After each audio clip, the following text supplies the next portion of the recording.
células presentadoras de antígenos, sean profesionales o no profesionales.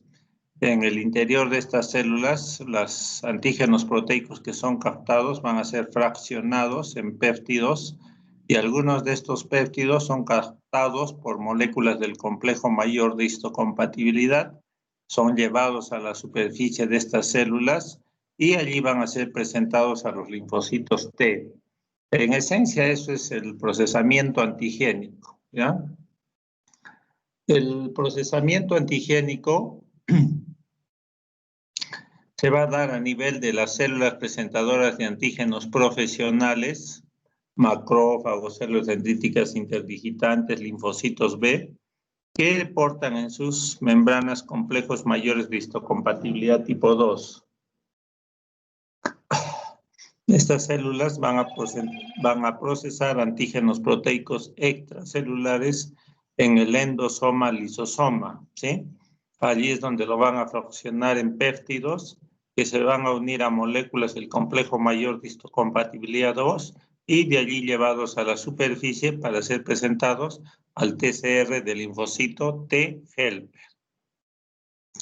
Tenemos entonces un antígeno proteico extracelular que ha sido captado a través de receptores por una célula presentadora de antígenos profesionales.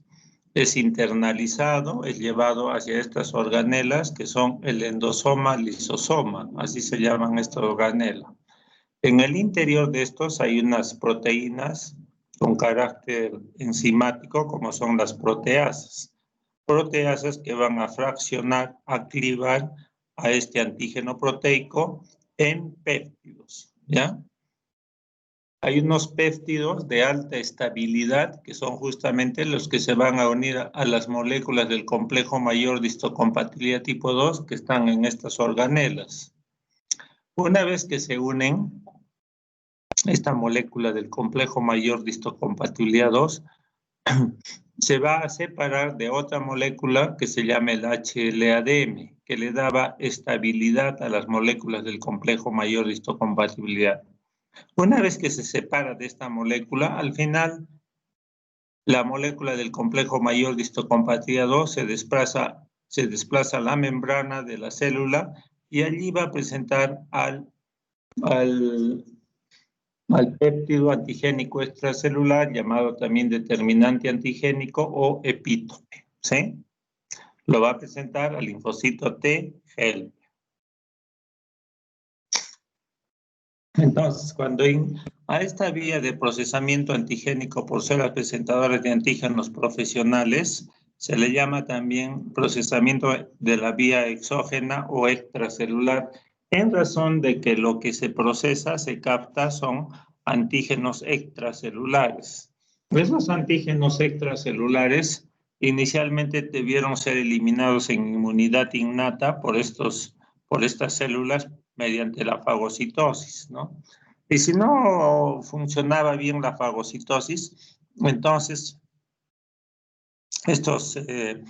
estos antígenos extracelulares iban a ser captados y llevados hacia los endosomas lisosomas, cuyo pH es bajo, de 5 a 6 es su pH. Ahí tienen estos endosomas, tienen estas enzimas líticas, proteasas, unas de ellas son las catepsinas, ¿ya?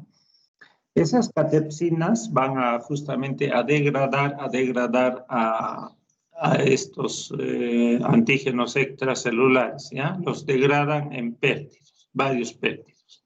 Unos de ellos son de alta afinidad y esos de alta afinidad se van a unir a moléculas del complejo mayor de histocompatibilidad 2, se disgrega de la molécula HLA-DM y el complejo mayor de histocompatibilidad 2 se va a desplazar a la superficie de la célula portando el péptido extracelular que es presentado al TCR del linfocito T helper, ¿sí?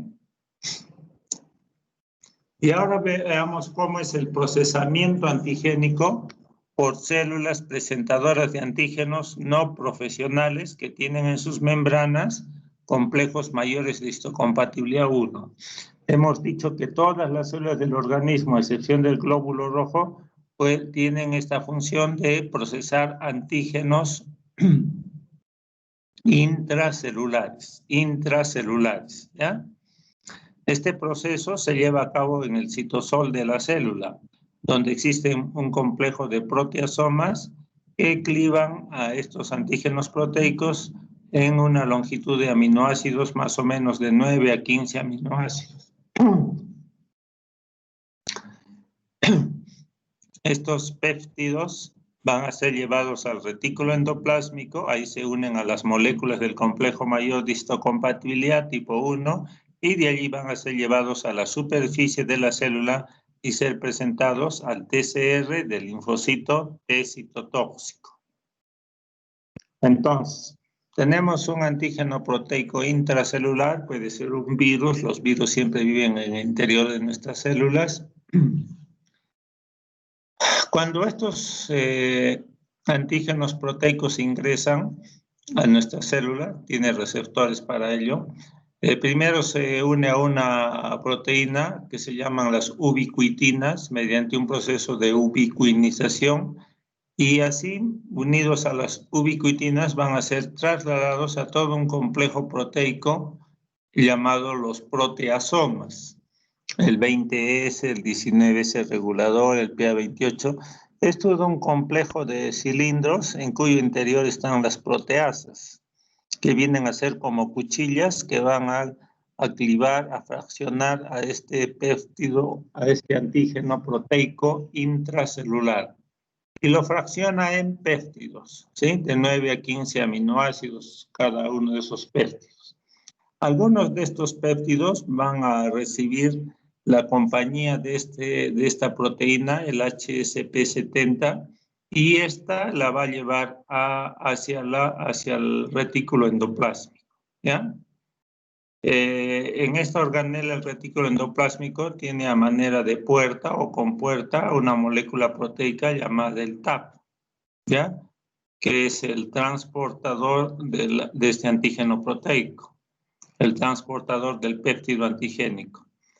Entonces, por ahí va a ingresar uno de esos péptidos, ingresa y se va a unir a la molécula del complejo mayor de histocompatibilidad 1.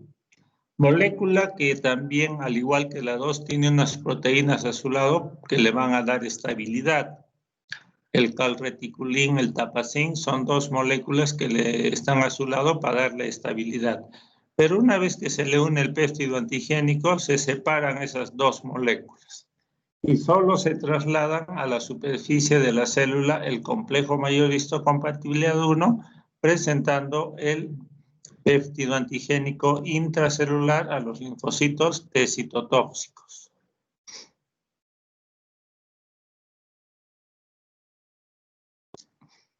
Entonces, por ejemplo, los virus cuando ingresan a nuestras células, todos los virus van a ir a apoderarse, pasan hasta el núcleo y allí pasan a nuestros ácidos nucleicos y allí insertan sus genes y esos genes se van a apoderar de mucho de nuestro aparato genómico para esos genes comenzar a codificar para producir una serie de proteínas, pero también para proliferar. Estos virus comienzan a proliferar en buena cantidad. Estos virus están en el citosol de esta célula, van a ser entonces trasladados hacia este complejo proteasómico y allí van a ser degradados en péptidos intracelulares, los cuales van a ser llevados al retículo endoplásmico. Allí estarán las moléculas del complejo mayor de histocompatibilidad 1 y de allí serán llevados entonces a la superficie de la célula para presentar el péptido antigénico intracelular a los linfocitos T citotóxicos que son CD8 positivos. A ellos los presenta, ¿sí? Esta vía se llama vía endógena o intracelular en razón de que los microorganismos o los antígenos que se procesan son intracelulares, ¿ya? Como los virus, por ejemplo, que son intracelulares, pero hay parásitos, hay bacterias, hay hongos que son intracelulares y hay otros que son extracelulares, ¿sí? Ese es el procesamiento antigénico, ¿ya? Cuando por inmunidad innata no se elimina un microorganismo, nuestras células del organismo están en la capacidad de poder procesar a ese antígeno, procesarlo, en buena cuenta fraccionarlo en péptidos y después de presentarlo a los linfocitos, ¿sí? La presentación a los linfocitos ahí ya constituye lo que es la respuesta inmunitaria adquirida, ¿ya? Y ahora veamos esto del complejo mayor de histocompatibilidad. Este nombre que resulta de por sí muy complejo para poder entenderlo y que no tiene que ver en nada en realidad con la función del complejo, nada con su función de presentar antígenos. Acá no dice para nada que presenta antígenos, ¿sí? ¿Y en razón de qué entonces se llama complejo? Porque existen un grupo complejo de genes que están ubicados en el brazo corto del cromosoma 6. En el brazo corto del cromosoma 6 de nuestras células, allí están ubicados estos genes que codifican para las moléculas del complejo mayor de histocompatibilidad, ¿ya? Una vez que se producen estas moléculas, se van a ir a ubicar en las membranas de las células donde son producidas. Entonces, el nombre complejo viene de un grupo complejo de genes que vamos a ver después en qué consiste esa complejidad. Y el nombre de histocompatibilidad viene de que cuando recién los descubrieron a estas proteínas, se vio que cuando se hacía trasplantes de órganos, el sistema inmunitario del aceptor rechazaba a las células, a los tejidos del donante. Y la parte que rechazaban eran las moléculas del complejo mayor de histocompatibilidad, ¿ya? A esas eran a las que rechazaban y no a otras proteínas que existían en las membranas de nuestras células. O sea que lo distinto entre nuestras células son las moléculas del complejo mayor de histocompatibilidad que se expresan en las membranas de nuestras células. Eso es lo distinto. Entonces, cuando recién descubrieron a estas moléculas, a estas proteínas, las descubrieron a raíz de trasplante, ¿ya? Y ahí cuando las descubrieron, vieron que cuando se hacía trasplantes entre personas, por ejemplo, que tenían las mismas moléculas del complejo mayor de histocompatibilidad, no existía rechazo, no había, eran histocompatibles, ¿ya? Histocompatibles. De ahí viene el nombre de histocompatibilidad. Pero después se dieron cuenta de que cuando dos personas no eran compatibles, no tenían las mismas moléculas del complejo mayor, entonces sí eran rechazadas por el sistema inmunitario del aceptor, ¿ya? Entonces no eran histocompatibles. Y después se dieron cuenta de que estas proteínas del complejo mayor de histocompatibilidad tenían un comportamiento de ser las de mayor capacidad que juegan en los trasplantes.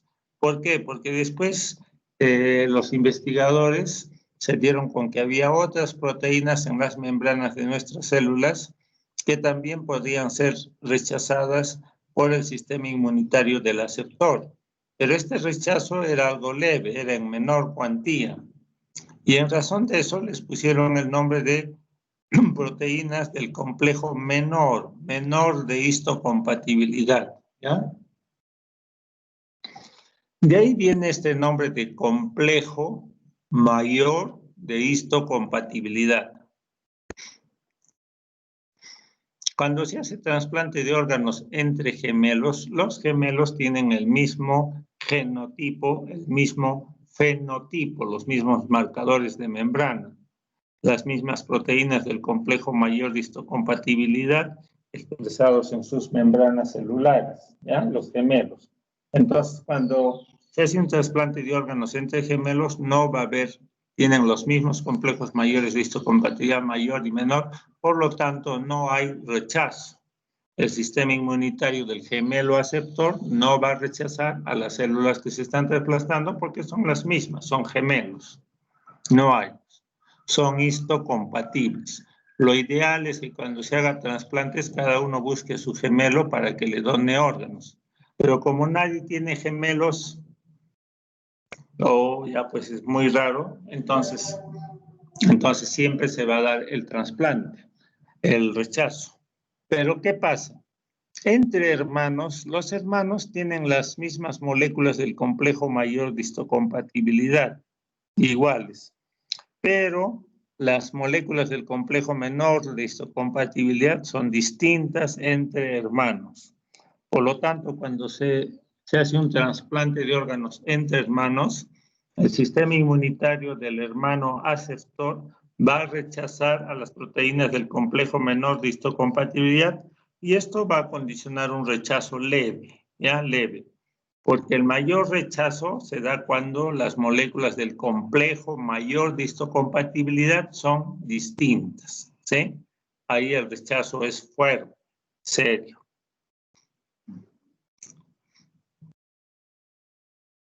Entonces, por los años 1940 es cuando se les descubrió estas proteínas y se les descubrió que cuando se hacía trasplantes de piel en los ratoncitos, entonces el sistema inmunitario del ratón aceptor lo que rechazaba eran a las moléculas del complejo mayor de histocompatibilidad y por ese entonces ya se les dio el nombre entonces de complejo mayor de histocompatibilidad a estas moléculas del complejo mayor de histocompatibilidad que eran rechazadas por el ratoncito aceptor, que aceptaba la piel de otro ratón.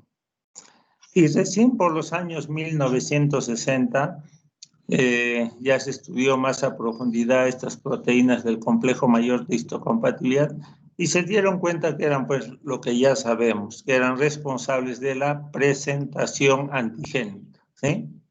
Entonces se dio el nombre y ponerle pues, qué sé yo, ¿no? Proteínas presentadoras de antígenos, eso es todo, más simple, y no complejo mayor de histocompatibilidad. ¿Cuál no es la función realmente de estas proteínas, ¿no? La función es presentar antígenos. Entonces, pero bueno, pues se ha quedado con ese nombre a raíz de su descubrimiento en los rechazos a trasplantes. ¿Y de dónde viene este nombre de complejo? ¿Cuál es lo complejo, este grupo complejo de genes? ¿A qué se refiere eso? Los estudios más o menos han demostrado que existen genes del complejo mayor de histocompatibilidad a nivel del brazo corto del cromosoma 6 humano.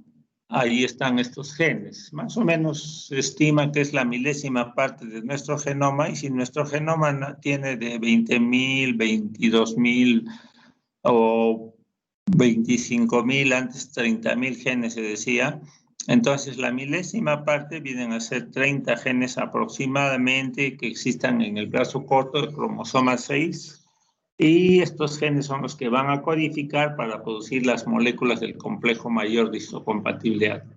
Si eso fuese así, un gen codifica para una proteína y si son 30 genes van a existir 30 proteínas del complejo mayor de histocompatibilidad, pero lo cierto es que existen muchas más, ¿ya? Entonces, ¿qué va a pasar? ¿Cómo es posible esto? Vamos a ver. En el brazo corto del cromosoma 6 humano, este brazo corto va a estar dividido en 6 locus o 6 regiones genéticas, ¿ya? Que se les denomina HLA, antígeno leucocitario humano. Cuando recién se le estudió a raíz de que en los leucocitos humanos se les estudió que tenían la molécula HLA y para descubrir una molécula proteica siempre se utilizan anticuerpos contra esa molécula proteica. Y como un anticuerpo, el concepto es que el anticuerpo que se une siempre se une a un antígeno, algo desconocido, entonces a eso se llama antígeno. Pero en realidad el antígeno del complejo mayor de histocompatibilidad, es lo mismo decir HLA que complejo mayor de histocompatibilidad, este antígeno no tiene un comportamiento de antígeno, sino simplemente se le ha puesto este nombre de antígeno en razón de su descubrimiento por anticuerpos. Anticuerpo que se une a algo extraño es un antígeno. ¿ya? Esto no es extraño en nuestro organismo, es parte de nuestras proteínas de membrana. El antígeno leucocitario humano, HLA. En buena cuenta, HLA es lo mismo que decir complejo mayor de histocompatibilidad, ¿sí? Entonces, hay 6 locus, 6 regiones en los cuales están ubicados estos 30 genes en el brazo corto del cromosoma 6. A estos 6 locus se los voy a ubicar en 2 clases, la clase 2 y la clase 1. A los de la clase 2 se les ha puesto el nombre de HLA, DP, DQ y DR, ¿ya? Estos genes que se ubican acá van a codificar para producir las proteínas del complejo mayor de histocompatibilidad tipo 2. Por eso se le llama clase 2, ¿ya? Y los de la clase 1 van a estar ubicados, se les va a denominar HLA-C, HLA-B y HLA. Los genes que están en cada uno de esta región, esos genes, van a codificar para producir las proteínas del complejo mayor de histocompatibilidad 1. De ahí el nombre de clase 1, ¿sí?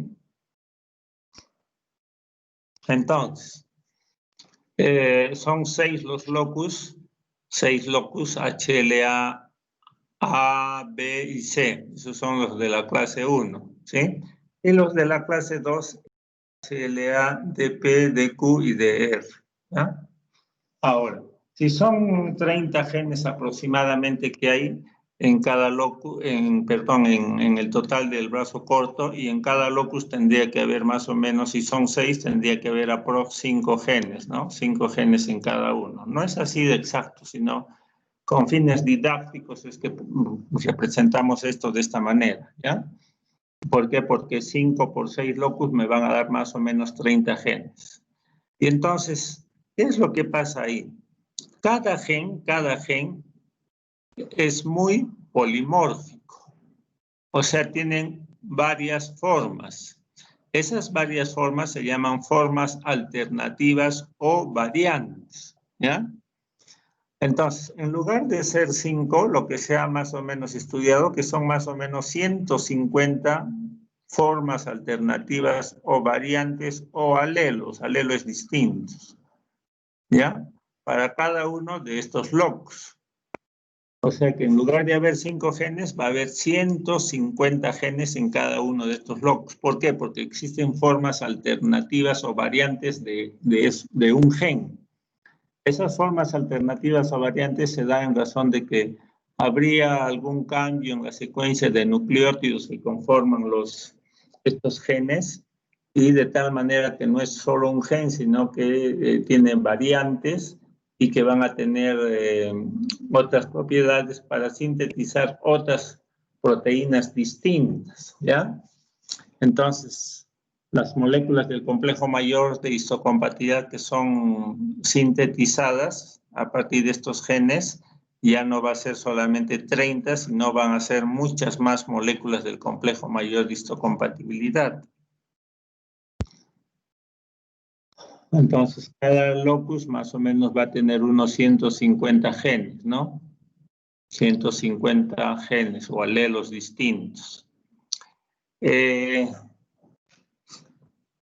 Aquí se denomina el haplotipo. Cada uno de nosotros en nuestras membranas celulares vamos a expresar distintas moléculas proteicas del complejo mayor de histocompatibilidad, ¿ya?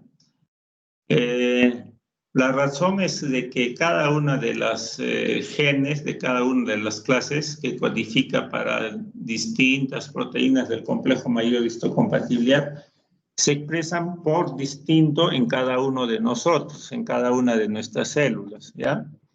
Por ejemplo, una determinada persona se va a expresar 5 proteínas del complejo mayor de histocompatibilidad en la membrana de las células predominantemente. Por ejemplo, expresa el HLA2, el HLA-B5, el HLA-DR3, ¿sí?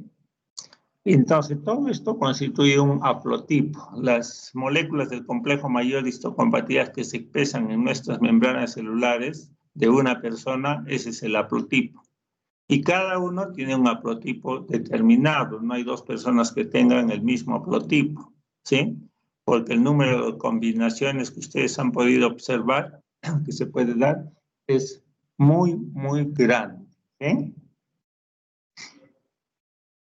Entonces, si yo tengo las 6 regiones HLA, B y C, los de la clase 1, cada una de estas regiones va a tener más o menos 150 genes que van a codificar para 150 proteínas del complejo mayor de histocompatibilidad. Poco a poco se ha ido descubriendo una tras otra, a 1, a 2, a 3, a 9, a 10, 25, les ponen el número 210, 203. Lo teórico es que más o menos 150 proteínas distintas, ¿sí? Y los de la clase B igualito, B5, B7, B13, B18, B22. Los de la clase C, HLA-C1, W1, W6, W2, etc. Los de la clase 2, DR, HLA-DR, DR1, DR4, DR9, DR13, etcétera, etcétera.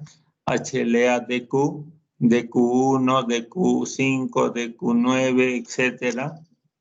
Entonces, el haplotipo significa que nosotros no vamos a expresar pues las 900 proteínas en las membranas de nuestras células, no.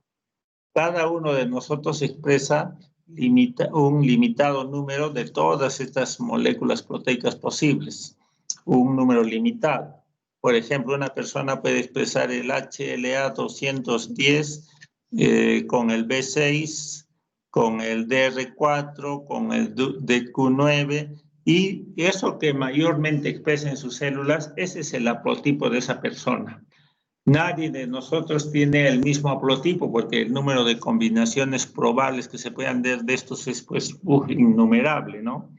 Por eso es que como cada uno de nosotros tiene haplotipos distintos, cuando se hacen los trasplantes de órganos entre personas distintas, siempre el sistema inmunitario el que recibe el trasplante del aceptor va a rechazar a estas moléculas del complejo mayor de histocompatibilidad que le son distintas, que no las reconoce como propias, ¿sí? Los gemelos expresarán pues las mismas. Dos gemelos expresarán los dos, el A3, el B2, el CW2, el DR11, y entonces no hay problema porque el sistema inmunitario del aceptor lo ve como propio, no lo rechaza. ¿Se dan cuenta? A eso se refiere el haplotipo, ¿ya? Entonces, tenemos el brazo corto del cromosoma 6 humanos, donde están pues los genes que codifican para las moléculas del complejo mayor. Estos están ubicados en dos clases, la clase 2, HLA, DP, DQ y DR, y acá están los genes que codifican para los complejos mayores de histocompatibilidad tipo 2. Y como sabemos, estas van a presentar antígenos extracelulares, ¿no? Antígenos extracelulares.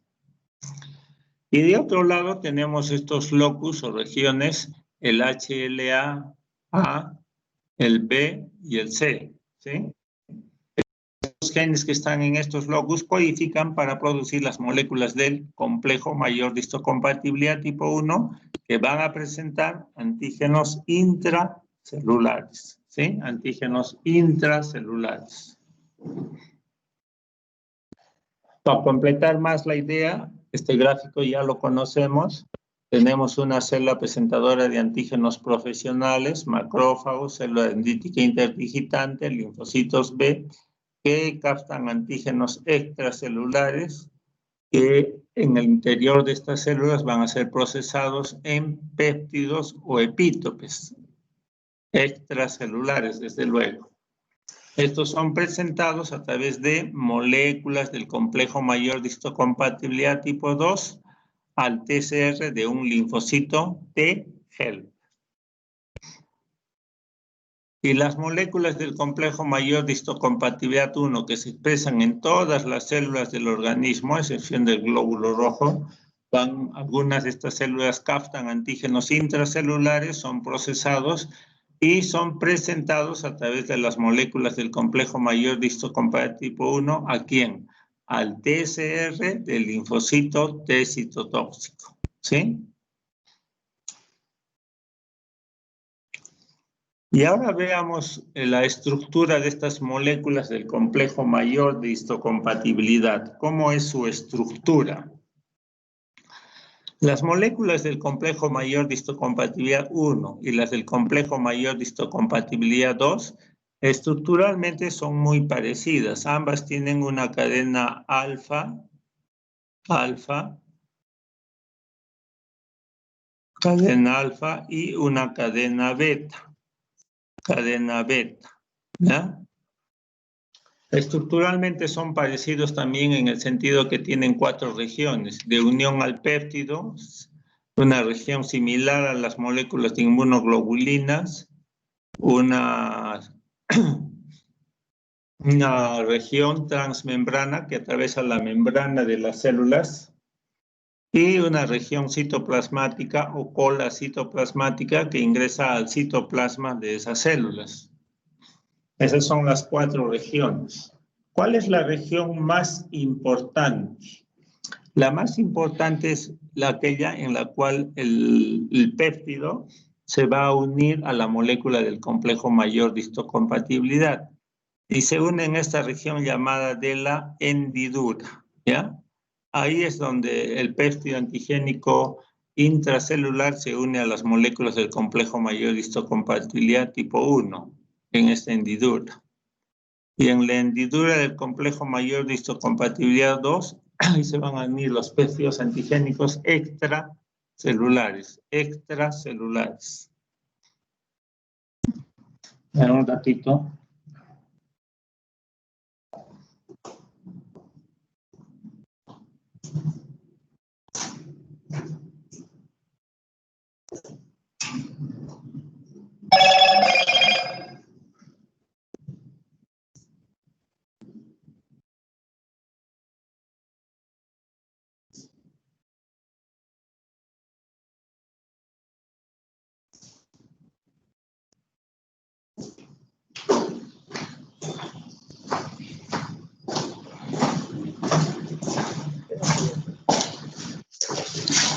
Aló. Entonces, como les decía, las moléculas del complejo mayor de histocompatibilidad 1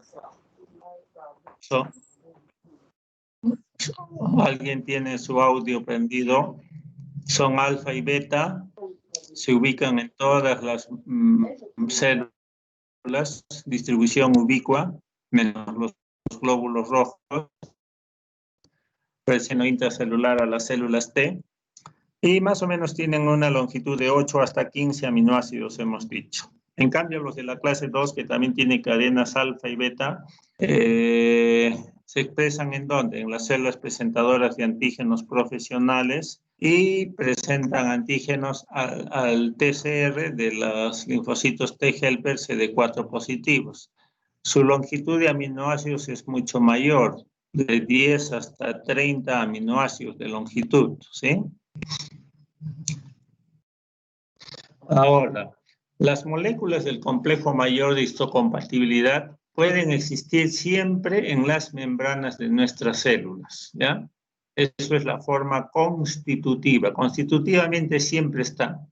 Y esto es cierto para las moléculas del complejo mayor de histocompatibilidad tipo 2, que siempre van a estar presentes en la membrana de las células presentadoras de antígenos profesionales. Células dendríticas, interdigitantes, macrófagos, linfocitos B, células epiteliales del timo, todas ellas tienen complejos mayor de histocompatibilidad tipo 2 y lo tienen siempre en forma constitutiva, ¿ya? Y hay otra forma de expresión que es la forma inducible. O sea, estas moléculas se van a expresar en la membrana de la célula por acción de otras sustancias. Esas otras sustancias son estas citocinas. Los interferones tipo 1 y tipo 2, el alfa, beta y gamma, y el factor de necrosis tumoral, al actuar sobre una célula X de nuestro organismo, estas citocinas van a hacer que se expresen genes que van a codificar para producir las moléculas del complejo mayor de histocompatibilidad 1, ¿ya? Que se expresan en las membranas de nuestras células en general, a excepción del glóbulo rojo. Y las moléculas del el gamma interferón, al actuar sobre una célula presentadora de antígenos profesionales, va a hacer activar genes que van a codificar para producir estas moléculas del complejo mayor de histocompatibilidad tipo 2. Esto es lo que se llama la forma inducible de las moléculas del complejo mayor de histocompatibilidad. Hay una enfermedad que se llama la enfermedad de los linfocitos desnudos. ¿A qué se refiere esto? Aquí hay personas que nacen genéticamente desprovistos de moléculas del complejo mayor de histocompatibilidad tipo 2 en sus membranas celulares, ¿ya? Los linfocitos, entonces, no expresan las moléculas del complejo mayor de histocompatibilidad tipo 2. Esto va a conllevar a que no se pueda presentar antígenos extracelulares y entonces se va a dar una severa inmunodeficiencia, ¿ya? No hay quien presente antígenos, en este caso antígenos extracelulares a nivel de los linfocitos B. Entonces esto conlleva que múltiples infecciones, que al final conlleva que a muerte de estos individuos. Esta es una enfermedad en realidad muy rara, ¿ya? Que los linfocitos no logren expresar las moléculas del complejo mayor de histocompatibilidad tipo 2. Hay falla genética ahí.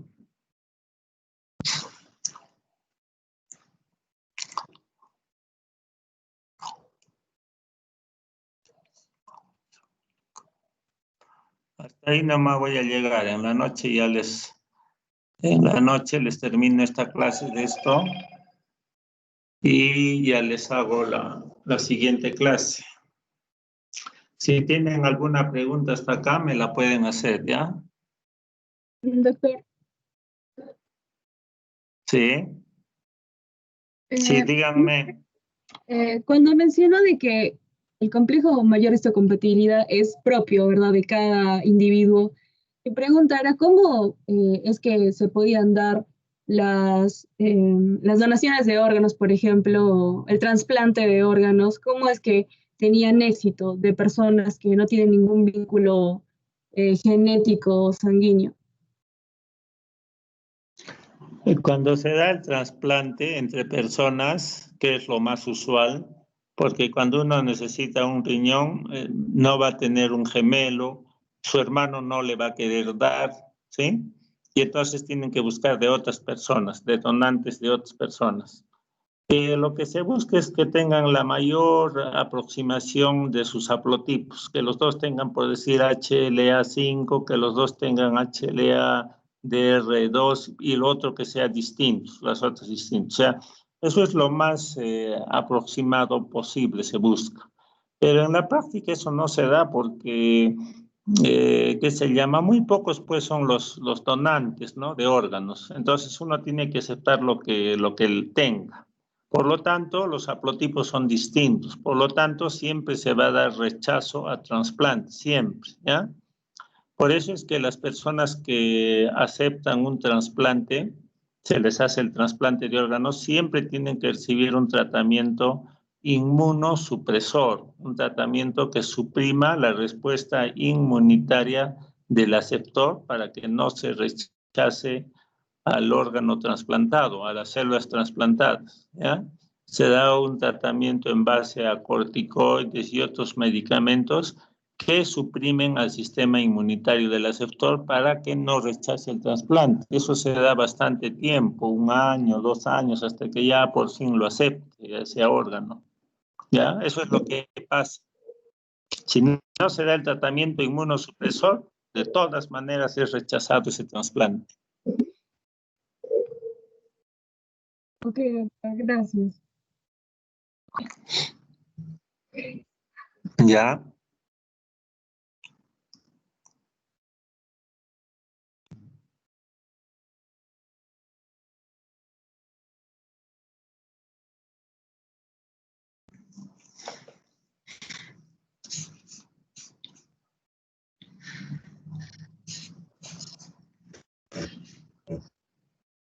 Bueno, chicos, entonces más tarde nos vemos a las 7. Que les vaya bien el resto del día. Muchas gracias, doctor, igualmente. Hasta luego, doctor. Gracias, doctor. Hasta Hasta luego. luego. Hasta luego. Hasta luego. Ya, que les vaya bien. Chao.